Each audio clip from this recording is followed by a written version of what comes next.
Are you feeling an incredible amount of pain when you're thinking about selling your home? Or maybe you're in the midst of it and it has become a truly traumatic process. I tell people when I meet with them early on that selling a home is traumatic, and many people don't really believe me before we get into it. However, when people get into it, they see the trauma that can happen from selling your home, all the way from the emotions to the physical. What do you do with your stuff? The negotiating, the financial stress that it's putting on you. So today's video, I'm going to talk about the emotional stress about selling your home and what you can do to make it easier for you, to make it better for you, and to get you through the process so maybe it isn't so traumatic. This is our very first video that is sponsored, and it's sponsored by BetterHelp. I know there is a ton of stigma about getting help for mental issues. Many times I get calls and emails and texts from you as viewers, and I can feel your pain. I can feel the sadness. I can feel the stress. I can feel the anxiety. And I want you to have somebody who you can talk to, who's non-judgmental, and who is going to help you walk through the trauma of selling your home. What I love about BetterHelp is that it is all virtual. As many of you know, it can be very difficult to find a therapist, to schedule an appointment, to drive. You can use it from your phone, you can use it from your computer, you can do a video call, you can message. Every way you want to chat with somebody about getting through the trauma about potentially selling your home, they are there for you. And what's great about BetterHelp is that you can engage with them for as long or as little as you need. You are going to be busy getting your home ready, and I am sure you are not going to want to find a therapist and schedule an appointment. BetterHelp makes it easy and simple, and you can be matched with a therapist in as little as 48 hours. When I'm talking about selling a home being traumatic, it's kind of like if you've ever run a marathon. You know, at the starting line, they just might not fully grasp it until they are really in the midst of it. But by then, they're pushing so hard that they know they may not get to the finish line. That's how most sellers do feel after they've sold their home. So this is why I want you to prepare early and get your resources set and ready. This video is about preparing for the emotional turmoil and the trauma about selling your home, and that's why I want you to have BetterHelp in your pocket. So in the description below, we have a link for you. It is going to give you a discount. Now, remember that you may not feel stressed. You may not feel like you're having trauma now. But if you do, I want you to come back to this video. I want you to look for that link. I want you to click on it, and I want you to get some help as soon as you can to make sure that you can get through this without the trauma that I know will probably come. So remember this video, and remember BetterHelp. So once in a while I go on TikTok. Not really my favorite, but the trend on TikTok for many people was to take pictures that they had taken for many years ago and then remove the pictures and show kind of the empty house after they were moving out of the house. And I was kind of entranced by these. I just felt like the emotion was there. I could see the pain, I could see the emotion.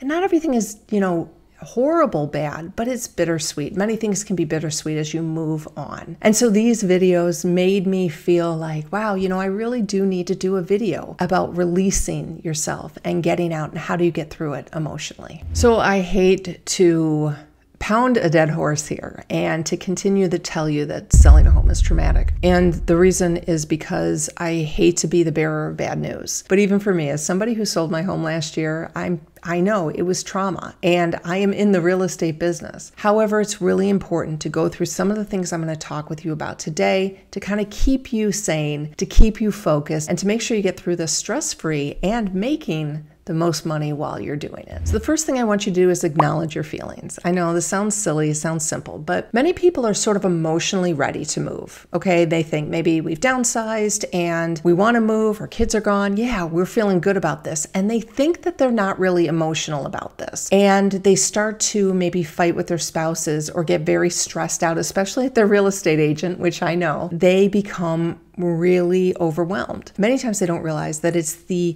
kind of the inner side. They're not recognizing to themselves how emotional and sad that they most likely are about leaving a home that has carried so many memories in it.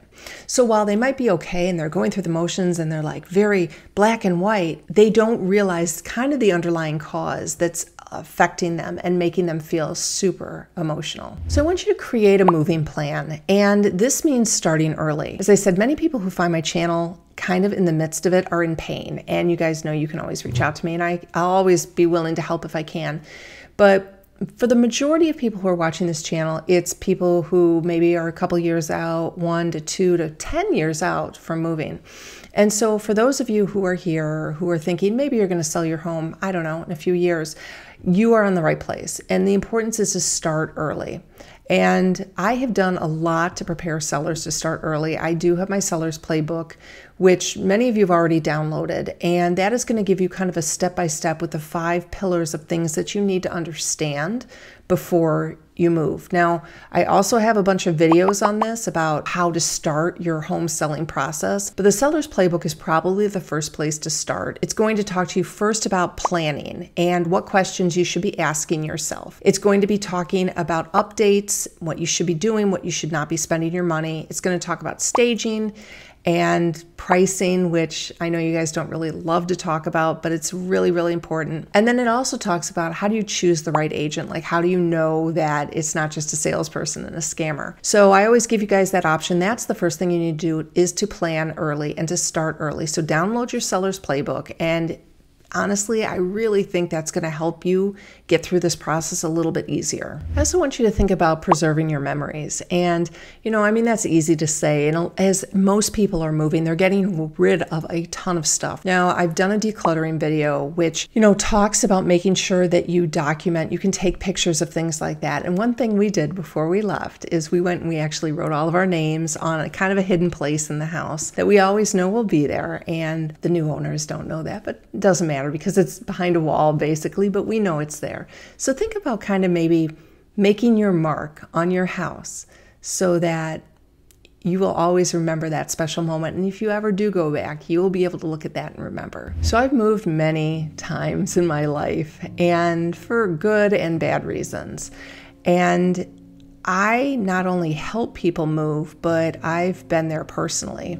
And when I went through my divorce, it was a very, very painful move that I will never, ever forget. And it felt like it was ripping something out of my heart in this home that I had created for my children that was no longer what I thought it was going to be.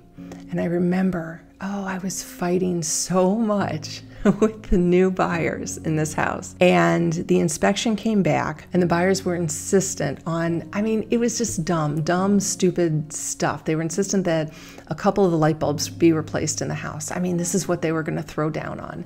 And they were insistent that we repair like a loose knob on our kitchen. And I was so mad. I went ballistic on it, really. And, I think that in looking back and now seeing all these people that I've worked with, is that this is a very traumatic process when, you have somebody being critical of your home. And when they asked me that, I remember I was sobbing. I was crying so much because I thought, how dare they ask me for this? They're getting my home. And so as you're working through your negotiation, as you're working through your inspection, I want to make sure that you kind of keep the emotions back and try and bring in your business side, which I definitely did not do. So probably the most important thing you can do for yourself right now is to make sure you have a solid agent on your side and a team on your side. The reason is because that agent should be able to stay unemotional. That agent should be able to talk to you in an empathetic way without kind of dismissing how you're feeling. So usually you need somebody who's somewhat empathetic and somebody who can also be tough when you need it. The problem comes in is if you get an agent who just doesn't understand, maybe is a little oblivious, maybe doesn't get the trauma that you're going through. So you guys know I always am there for you if you need a real estate agent. And when I'm looking to refer real estate agents across the country, I go deep with this. Many of you know Lisa, who is my daughter, is helping me with this as well. And we spend most of our day scouting out agents, doing research, and figuring out who the best agent in your town is. And the best agent in your town is not always the agent who sells a lot of real estate. The best agent is somebody who has great communication skills, who has a very, very strong business, who has sold in your community. And so we know how to find these people. We're talking to them, we're interviewing them, and we're sending you 3 options to make sure that you have the resources that you need, because not everybody is a fit with everybody. Sometimes we may find an agent and we really think is good. However, your personality may not click with them. And that's why it's important to make sure you're interviewing 3 agents. when you're going through the trauma of selling your home, you've got to make sure that that agent who is there is sympathetic, empathetic, and is a little bit tough, who can also tell you the truth when you need it. So you guys know you can scan the QR code, reach out to me, link is in the description as well. So while I cannot be sure that you're not going to go through trauma when you sell, because you're here, because you're watching these videos, because you're educating yourselves, because you've downloaded my seller's playbook, because you've talked to us about an agent, all of these things are preparing you to be a profitable homeowner. I want to be there for you. I want to be your partner. You can always join our Facebook group where we're going to answer your questions individually. It's a really great group of people. We're caring, compassionate, and I'm going to be right there with you the whole time. So you are not in this alone.